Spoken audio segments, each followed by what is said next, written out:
You're live. That's what it says. You're live. All right. Good morning, friends. Good morning. It is Good Friday. Good Friday morning. Um, I'm actually checking my notifications because I set this phone to see if I actually got a notification, and I did. So notifications are working. Um, anyway, Good Friday morning. Um, for all of you that joined, thank you very much for spending this time here. Man, I tell you, Good Friday just snuck up on me. It you know, my wife is doing a little traveling, but working hard, and then all of a sudden it's Good Friday. So turns out I have the day off from my regular job, so I'm just going to hang out here in the shop, and I'm going to work on a project called a Shoji lamp. And hopefully, if anybody joins, or when people join, we're going to be a little bit more positive about that. When people join, I hope you'll take this opportunity to, drop a comment down below, say hi, let me know you're here. But also, I would love to chat about hand tools in general. I would love to chat about Sloyd in particular. If you've been watching my videos, you know that's a pretty big thing for me. I think a lot of us have the desire to help young people uh, break the addiction of technology. And believe me, I'm not against technology. I think technology does a lot of good for us, but I think you also sometimes need to take a break from it. And getting out there and working with your hands is one of the best ways to stimulate your creativity, stimulate your brain. It's just there's so many good things about it. And when we talk about Sloyd, I talk about Sloyd woodworking. And Sloyd woodworking is only one variant of Sloyd. Sloyd means working with your hands to make useful items. Could be there's no direct uh, translation, but it can be interpreted as handicrafts. Um, but I just like to throw it out. It is using your hands to make useful items. Now the definition of useful is pretty loose.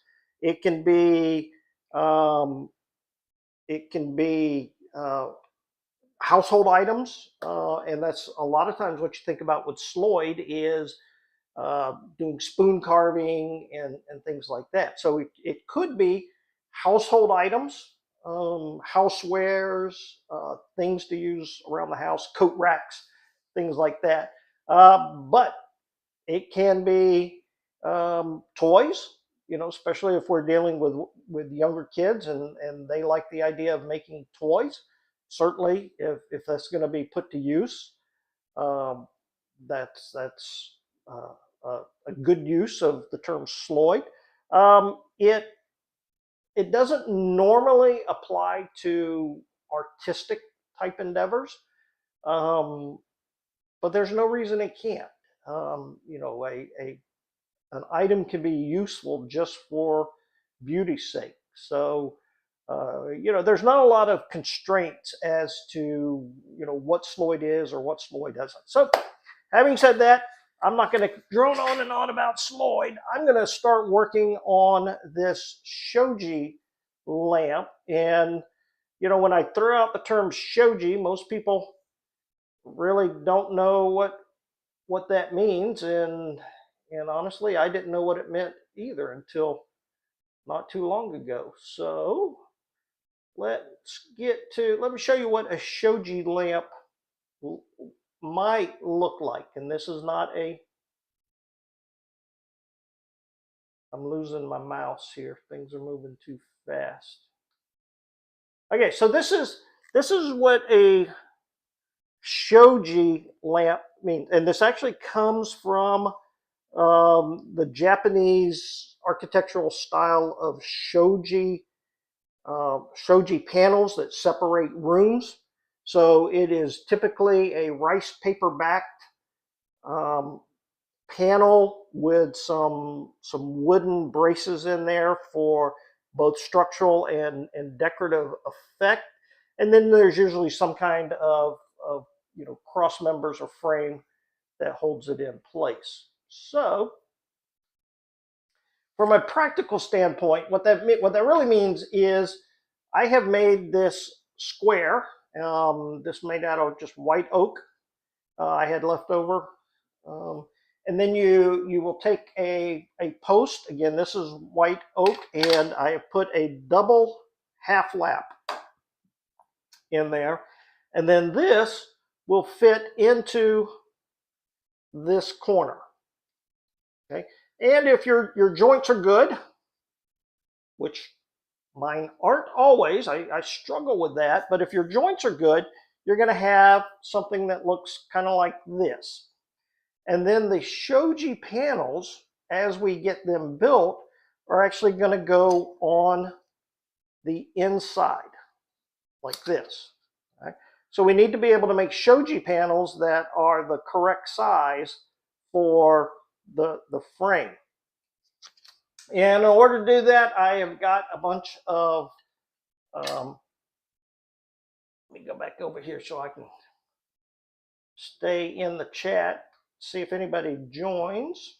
Okay, so if you, so the Shoji panel comes in like this. And what I've been watching some videos on how to do this, getting some advice, and everybody that I've seen making Shoji panels actually makes them oversized.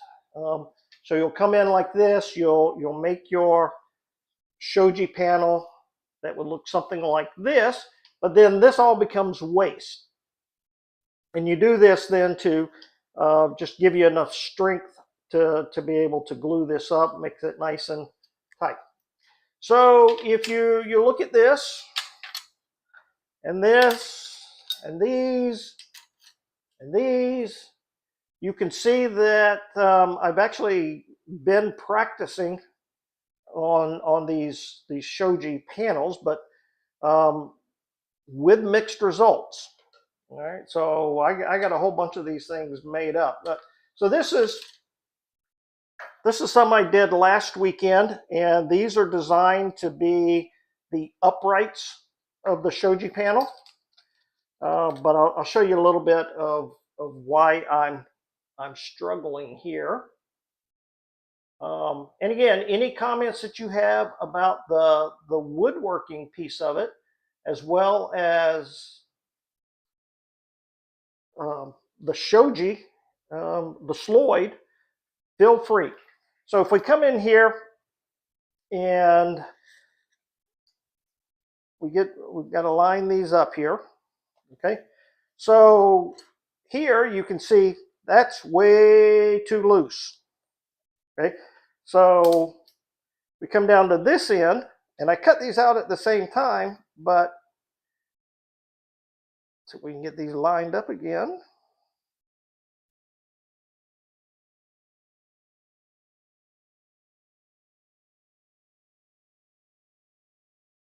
All right, that is nice and tight. Especially this end down here is really tight.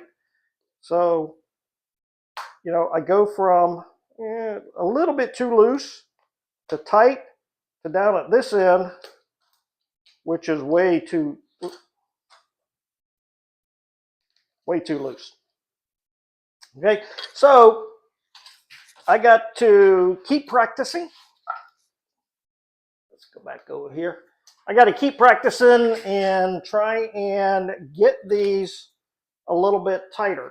So you can see on this one right here, these joints are actually nice and tight. I had to push them in a little bit hard, but the depth of the cut isn't perfect. meaning I've got a little bit too much. I'm a little too proud over on this side. So we got to work on that as well. So let me get all these practice pieces kind of out of the way, clear the bench just a little bit, and we'll get started. So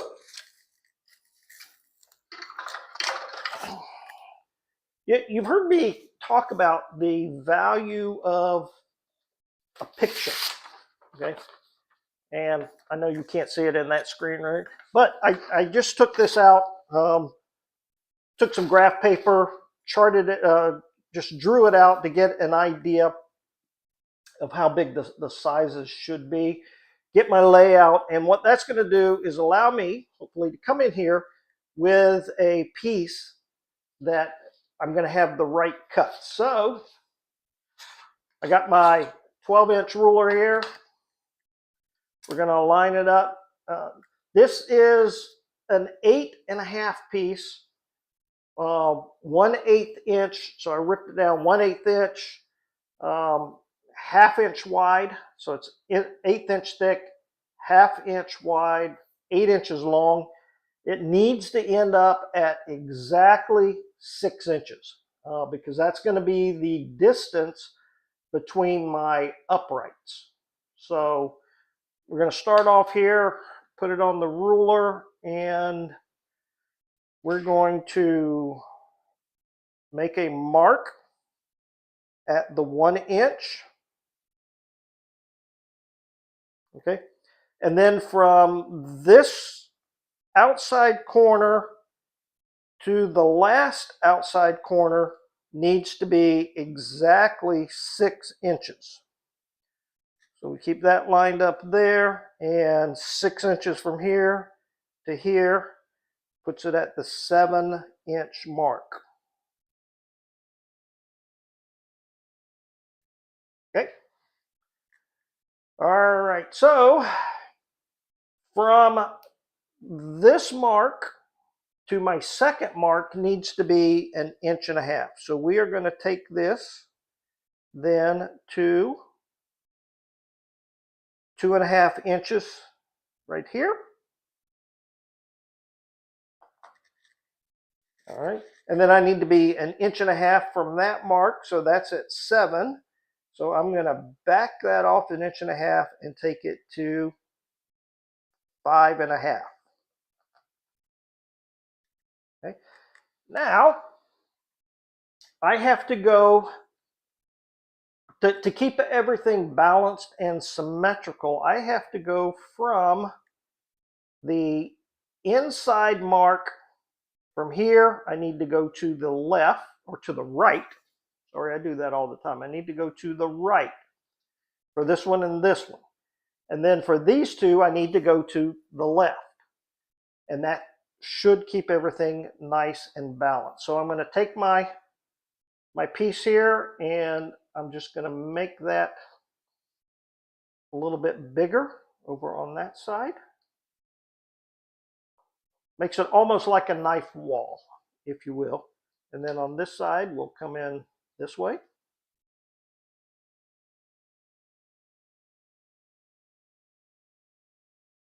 And come in that way. Okay, so that's going to give me some nice registration points against there. So let's take,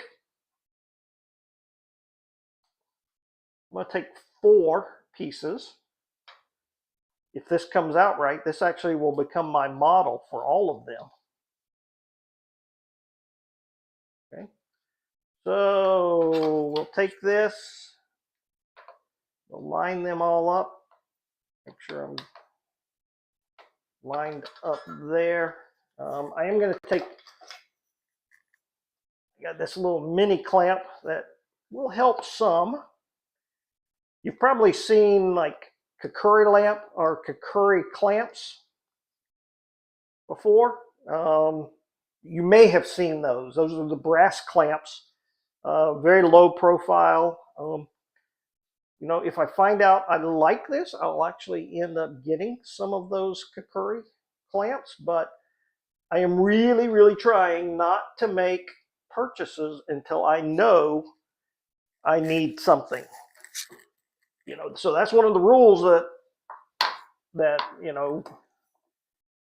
I put out there for starting woodworking on the cheap, and I violate that rule far more than I care to admit. So just know that even though I violate the rule, I still believe that it's a good rule.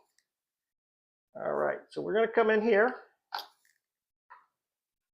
get a nice deep cut there.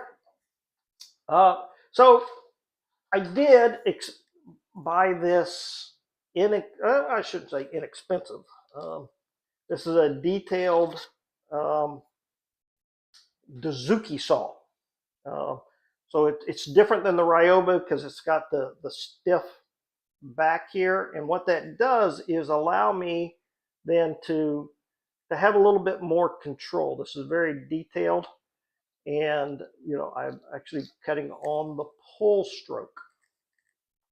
All right. So one thing that I was about to forget is I need to set the depth of cut. And I have my wheeled marking gauge set. So that's no, actually had it set last weekend, so I don't need to change that.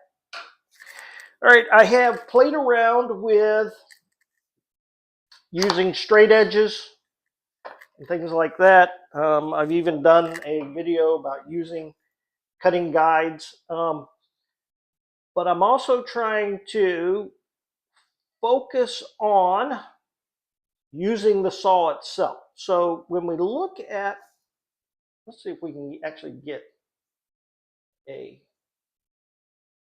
picture of this. Hang on.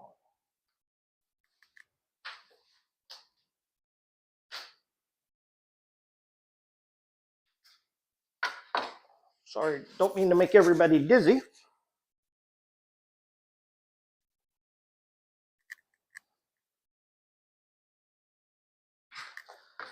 All right.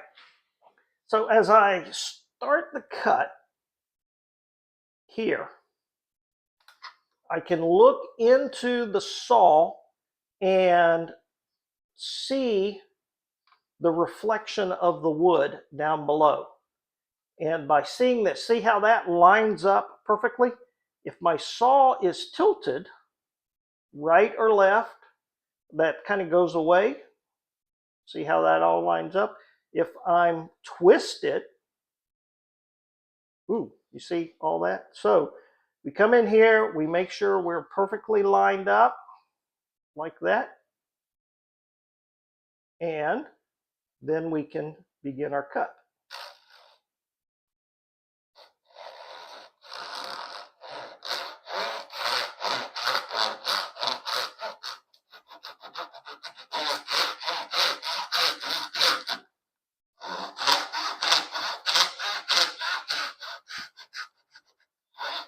And we cut to that saw line.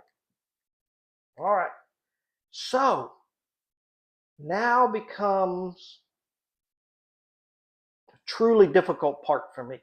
This piece right here needs to be exactly 1/8 of an inch. And I've tried all kinds of different things. One of the tools that I tried was making these little marking gauges. Okay, I've actually seen this. I didn't come up with this. I've seen this on the internet. Adrian, can't remember his last name. Begins with a P. He does beautiful work with Shoji lamps and Kumiko in particular.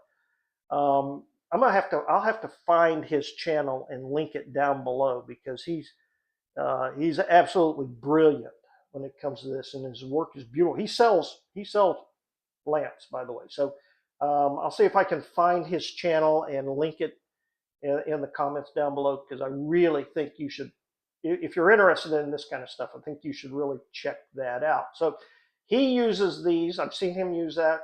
I can't make it work. Okay, so I've tried using a piece of wood, lining it up here and doing that, but today we're going to try something a little different. I don't know if this is going to work, but we're going to try it. We're going to put the saw in here, and then I've got this 1/8 inch piece of steel. Okay, it's actually called key stock.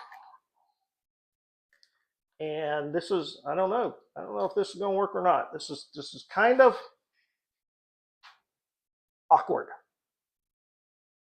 That's about the best thing I can say about it. It's awkward. So, okay, that is not going to work. All right, so what are our other options? Our other options are to line this up, the square up, all right, where I can see the cut. Put my 1/8 inch key stock right there. Come in, double bevel knife. All right, so I got to come in at an angle and put my mark. All right, so we'll then come in on this side and we'll deepen that cut to give us a knife wall.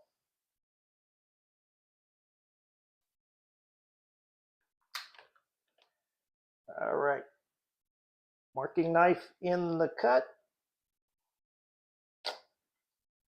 Hold this really tight, as tight as you can.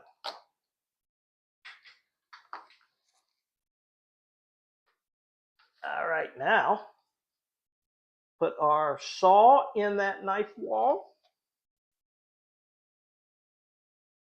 Okay. Line it up. Make sure we're getting a good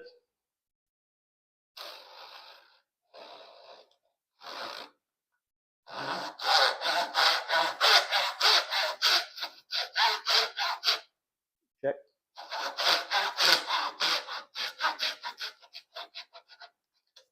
Cut down to our gauge line. All right. Next thing we'll do is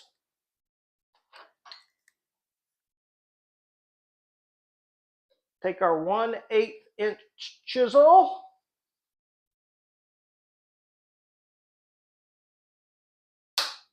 And see if we can pop this out. So if we made the cut correctly,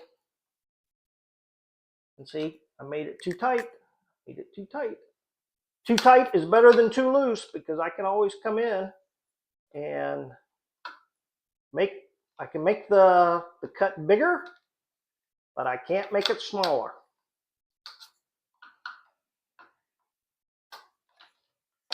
All right. A little bit too tight. A little bit too tight. And this is ooh, I don't know about that. What do you think? How should I approach this? This cut is too small. You can see I'm actually damaging the wood as I try and cut through there. All right. This is actually a 3mm Narex chisel, not a 1/8 inch. So let me actually look and see here. We always say 3mm is 1/8 of an inch, but we know that the conversion is not exact, but I'll tell you that's pretty dang close. That is pretty dang close.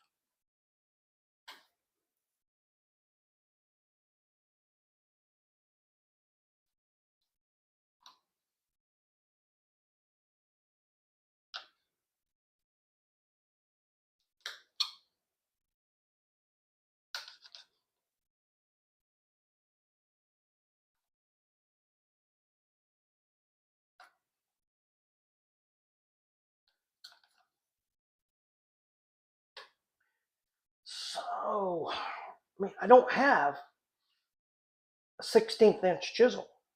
I don't even know if they make a 16th inch chisel. But I always, whenever I, um, whenever I,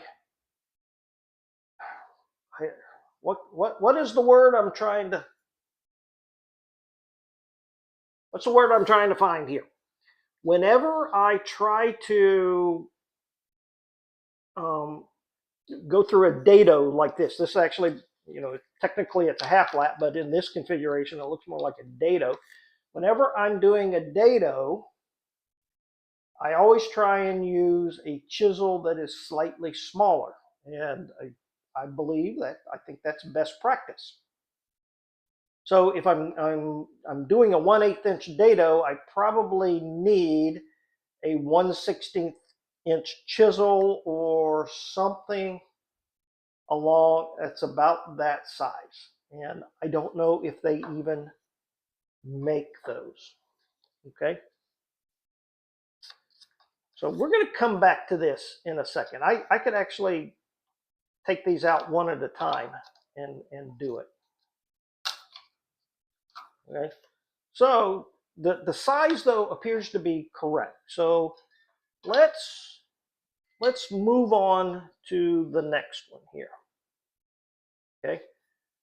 Marking knife in the knife wall.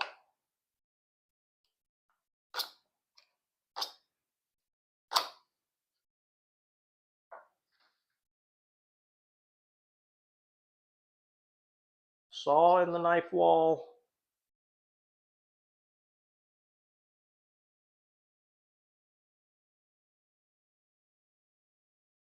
Saw in the knife wall. Looks good.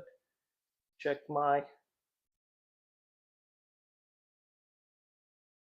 See how that? No good, no good, no good. Good, good, good, good, good. Right there.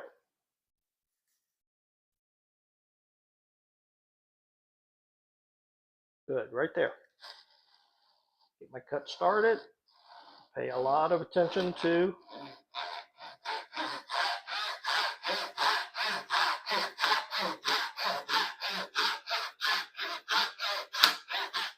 you know what I forgot?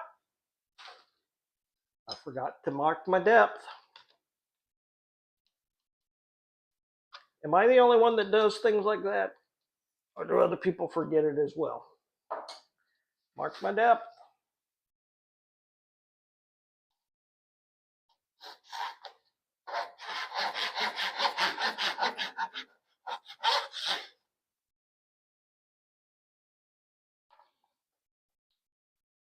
Okay.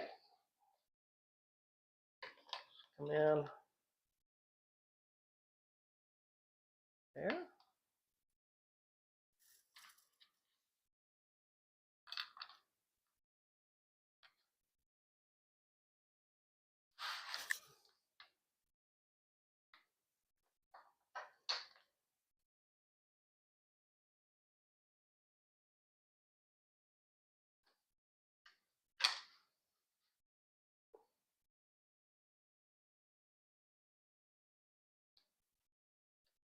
More pronounced knife wall.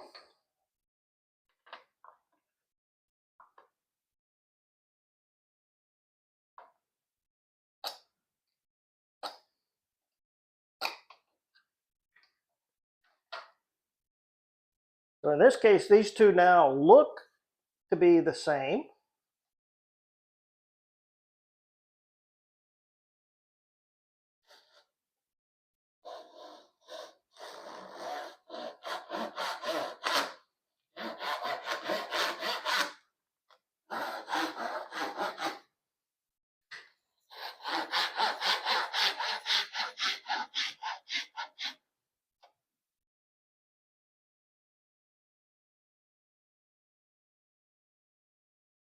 Okay. I like the way it looks so far. Like the way it looks. So, all right. Let's move this clamp down to this end.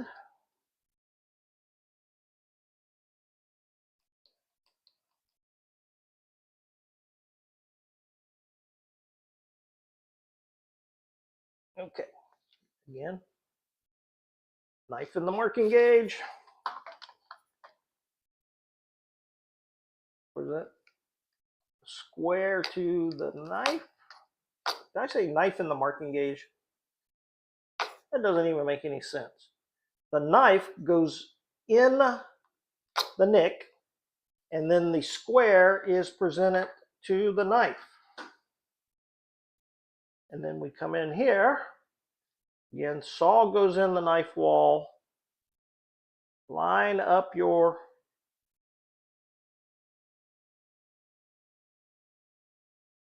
line it up, get nice and square. And you're probably sitting there saying, mark your depth, mark your depth. And if you are saying that, then I appreciate it. And let's go ahead and mark it down here at this end as well. Okay. All right.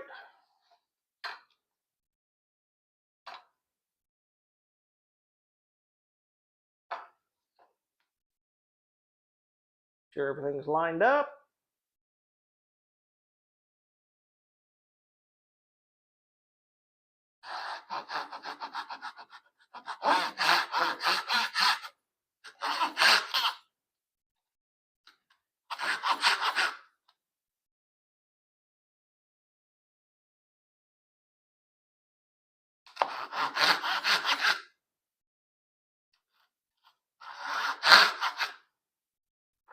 All right, now we're going to come in here, put the square right up on the cut to where that nick was.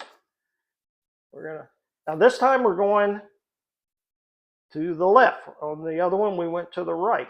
This time we're going to the left. Okay.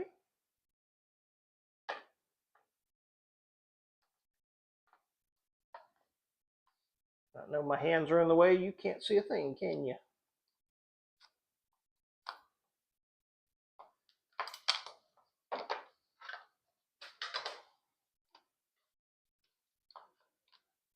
Okay. Knife in the nick. We've got the square.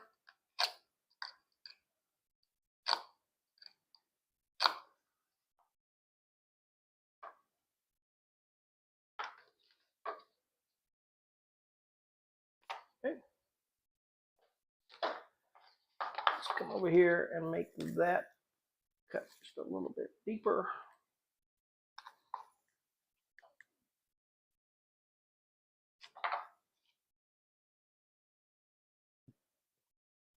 Line everything up.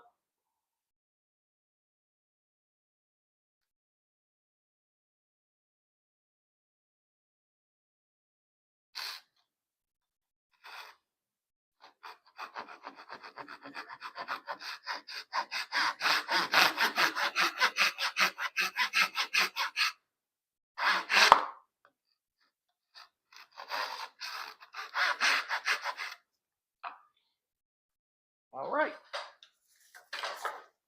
We got one more, and then we're going to see how we did. Of course, we're going to have to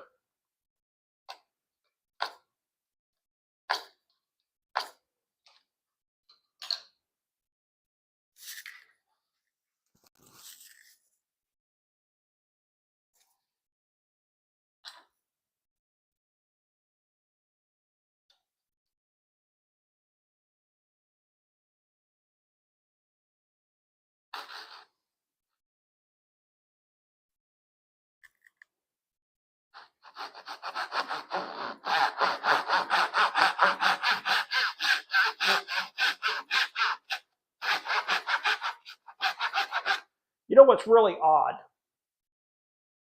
Well, I'm going to tell you what's really odd because you don't know what's really odd. When I am holding this and I'm lining it up according to the reflection, my hand feels like I have it at an angle. It's not a natural feel. And maybe it's just because I haven't trained my hand enough. This feels to me like I have it lopsided, tilted, okay? But the cut is nice and square.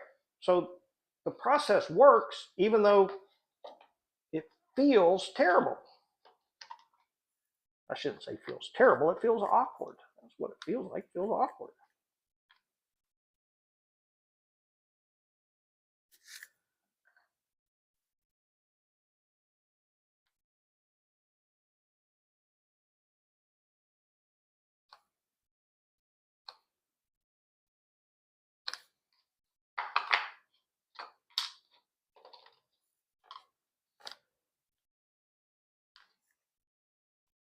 All right, knife in the neck.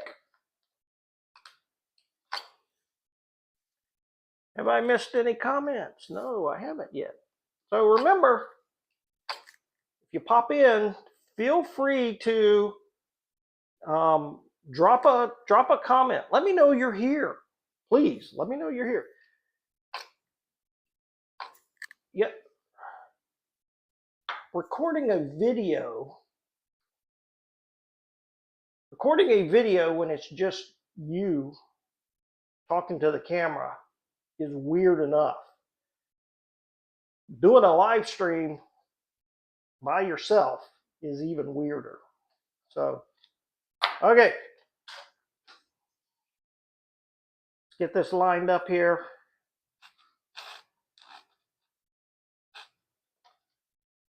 Get that knife wall there to help.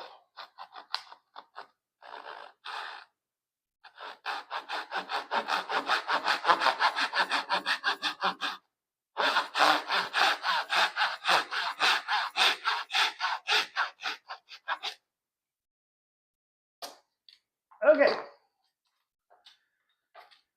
All right, so let's go ahead and pop these out.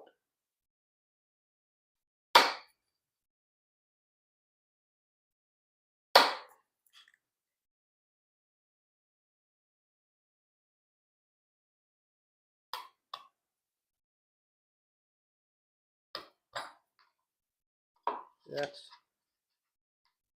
chisel doesn't want to fit in there. And by the way, I've broken several of these because my chisel didn't quite fit. And when I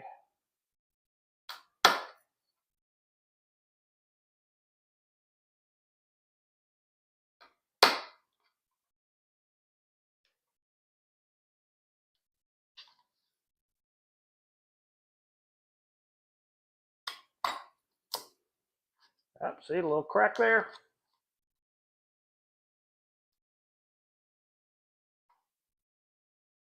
Little crack. I'll get the CA glue out here in a second. Put that back, glue that back.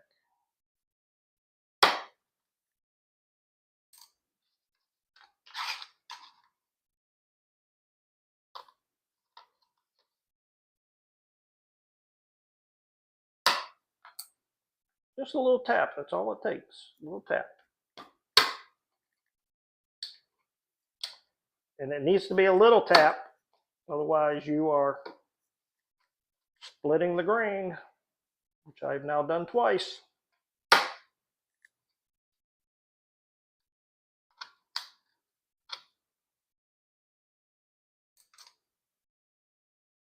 One, two, three, four. All right.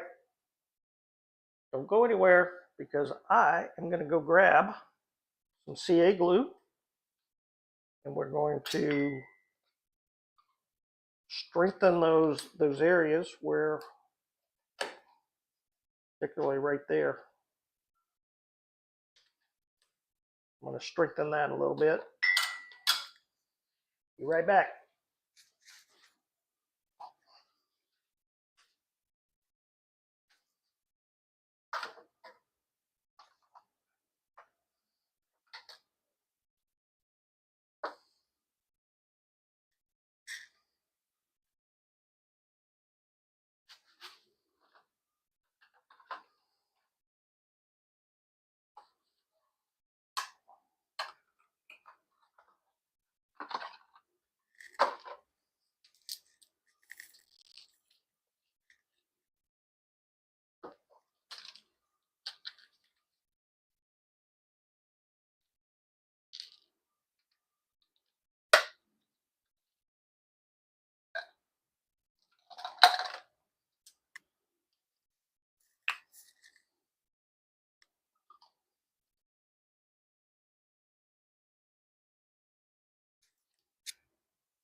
All right.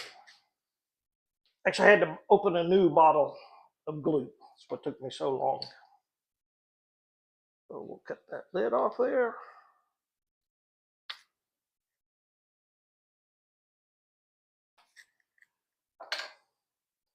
And we'll just reinforce this a little bit here.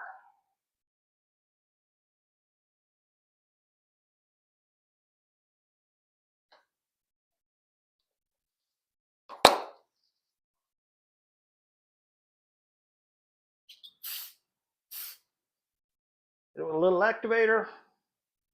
And over here, again, just reinforce it. It hasn't separated, but it has weakened. So we're just going to strengthen that up a little bit.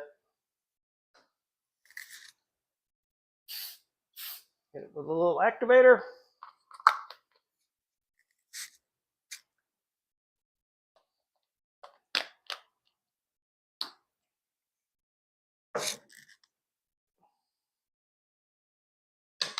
All right.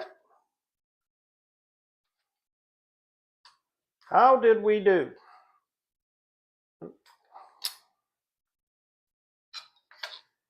That's not quite clean enough right there.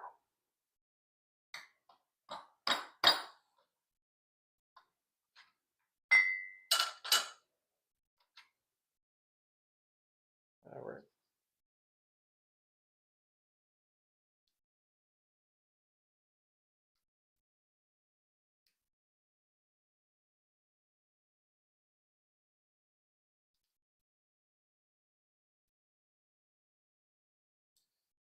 Too tight.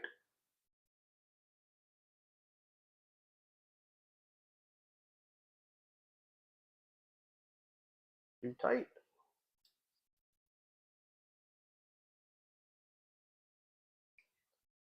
That's too tight there.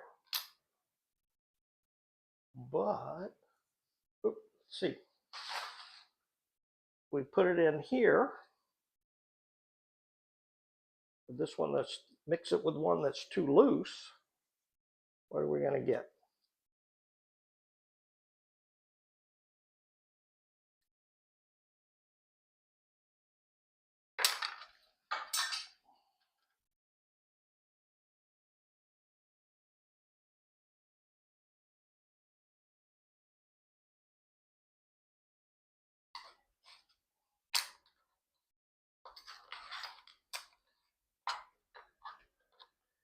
Here's one. This corner right here was not actually cut flush.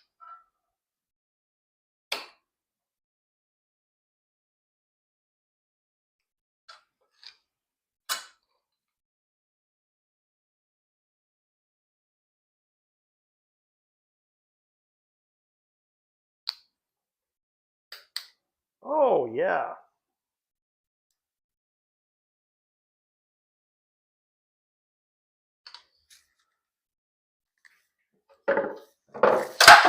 Woo.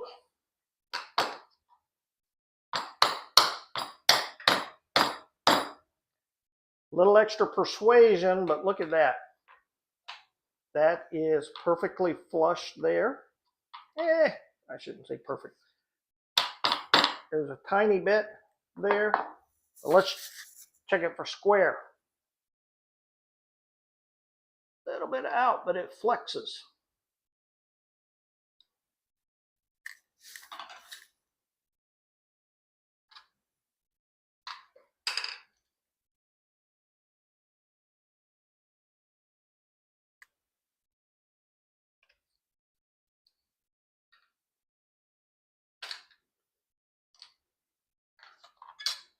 This should be the same on all four of them, because this particular one right here,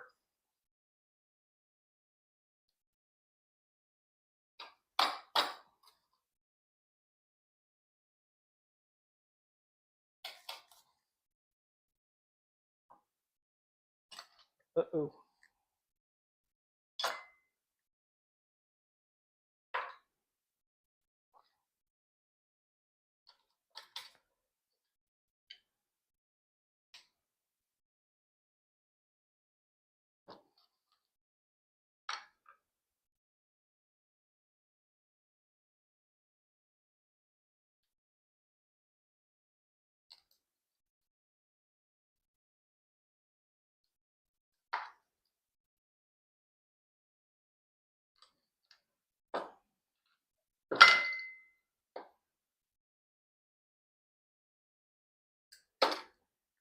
turns out that the very first cut that I did on this was not perfectly square. All the other ones seemed to be good, but that very first one just didn't quite get it.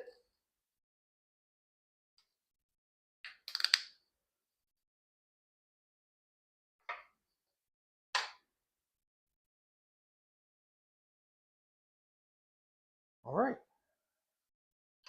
Okay, so it fits on itself. So these four, that means that these four cuts were good.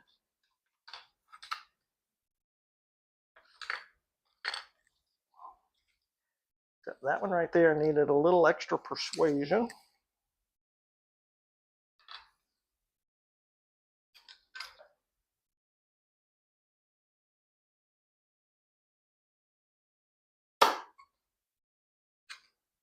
Okay. So let's see how it lines up with the bigger ones.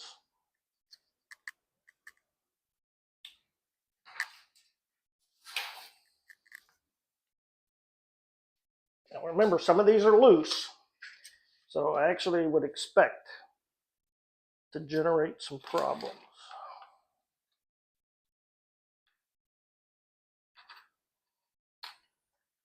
So that.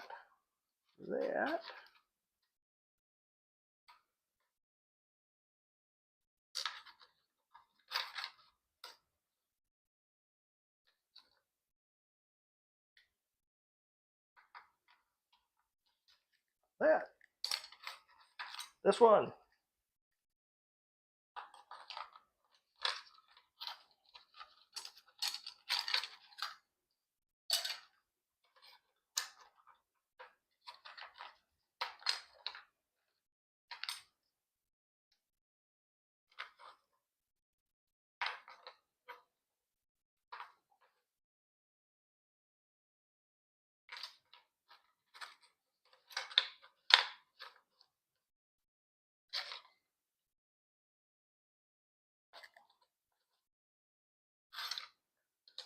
Little bit.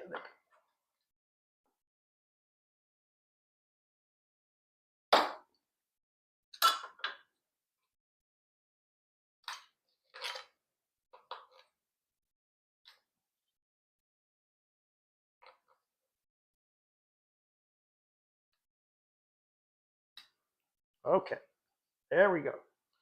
That one fits. That fits.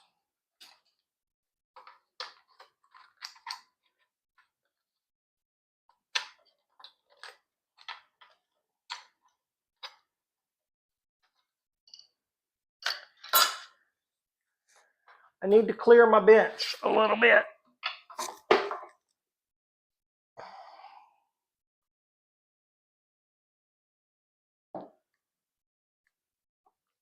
And a sip of coffee.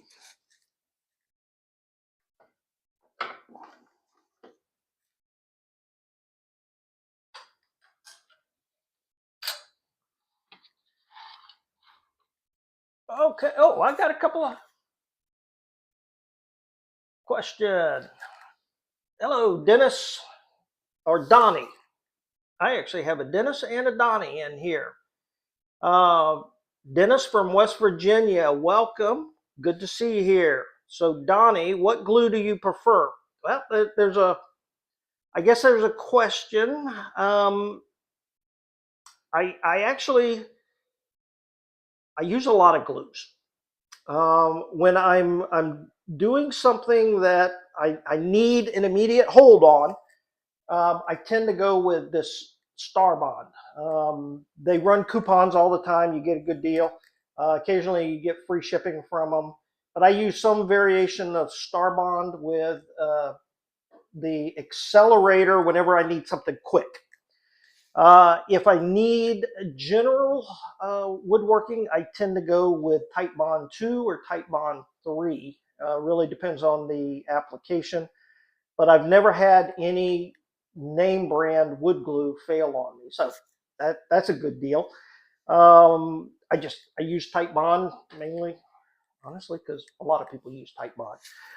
For this particular project, though, I need a much slower cure time, so I'm going to be using just standard Elmer's white glue because it takes a while to get some of this stuff on there. So, Dennis, thank you, or Donnie, thank you for your question, and welcome to both of you for joining. And I apologize if it took me a while to get to your question. In your comment, I tend to not pay attention as much as I should. So thank you very much for that, and it's good to see you here. So we're gonna go, and right now I'm just dry fitting it, trying to make sure that I'm getting some kind of, and because my joints are actually these long pieces, if you remember, or maybe, I guess you came in late. At the very beginning, I told you that I had glued those improperly, or not, I had cut them improperly, and the half laps are actually much too large. And when I say much too large, I'm talking a 32nd of an inch, but that's enough to make them too loose. So some of these we are going to need a little bit of extra persuasion, and that's okay. A little extra persuasion does not hurt. Actually, I think it's a good thing that you need a little extra persuasion. It means you got a good fit for some of these, others not so much.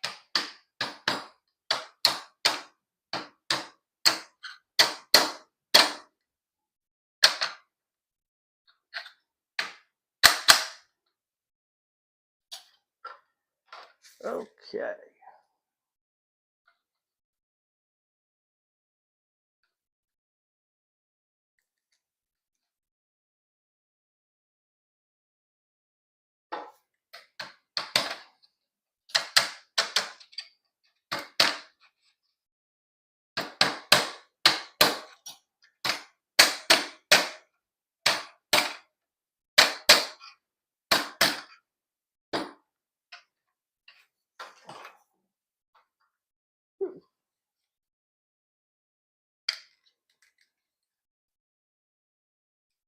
All right.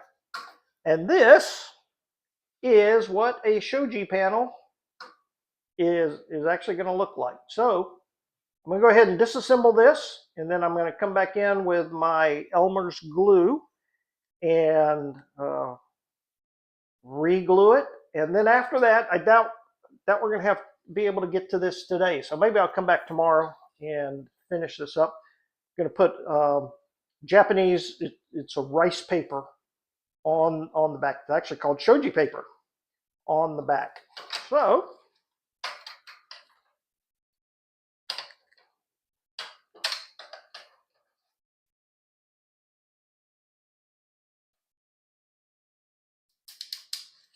a piece of wood just dropped.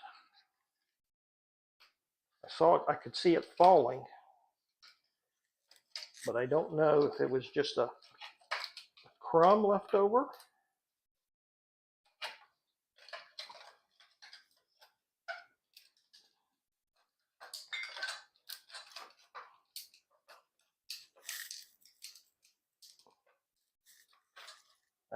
That's tight. That's tight. I got to be careful there.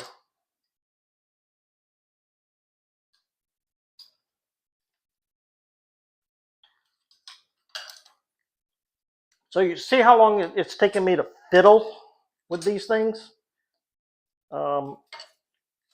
That's really why I'm going to need to go with the white glue as opposed to yellow glue. And don't need much.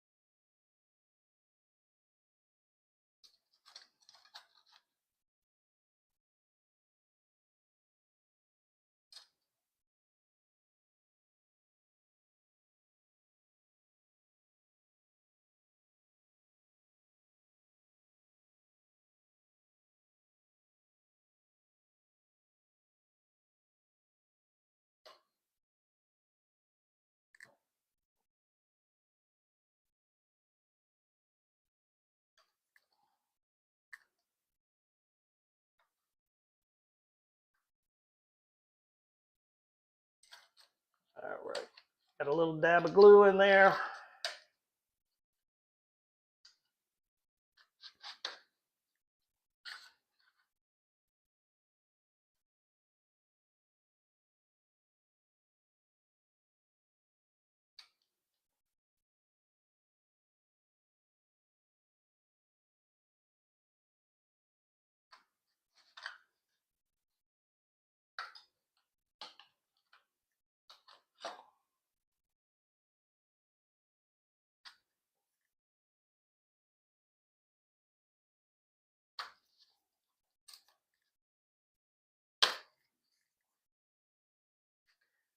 All right.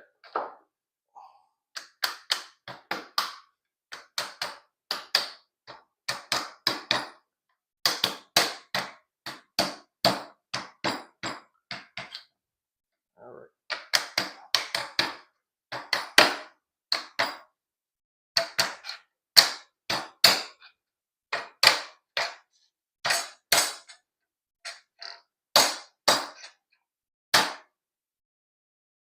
Little extra persuasion.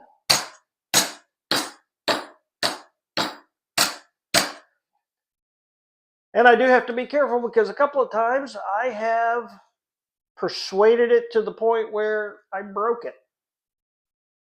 All right, let's see. I don't know if my square will fit, but I am curious. Ooh, that's square there. That's almost square, not quite.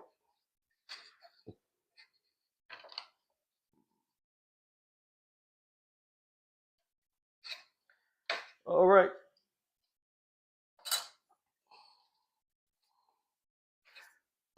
How long have we been at this?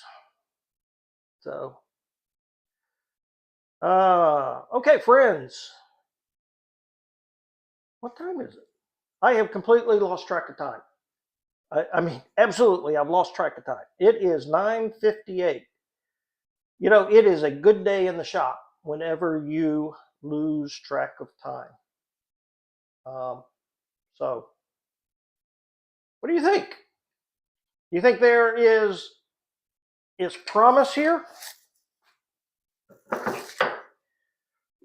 Yeah, I showed you at the very beginning, I showed you the whole pile of cherry strips that I've burned through trying to make my joints tight. And so this is the first one that has actually turned out okay. Turned out okay. It's not going to fall apart on me. So so the idea is I wanted this center section to be a little bit larger. And then as I do the final pieces of the Shoji, this is actually going to be, hopefully, this is going to be an electric lamp. And the main source of light, I'm hoping will come right through here as a little bit brighter and then just kind of more of a glow for the rest of the paper. So, you know what? That corner there needs a little extra persuasion, even more so than I've already done.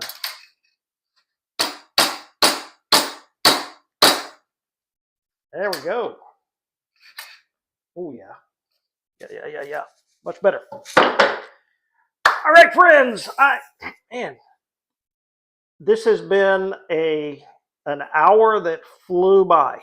And I do thank you for all the ones that stopped by. And again, Dennis and Donnie, thank you for your questions. And again, I apologize if I didn't get to them very quickly because doing this by myself, and I guess I just didn't pay enough attention. So I'm going to sign off now, and I hope everybody has a great day in your shop. All right, take care. God bless.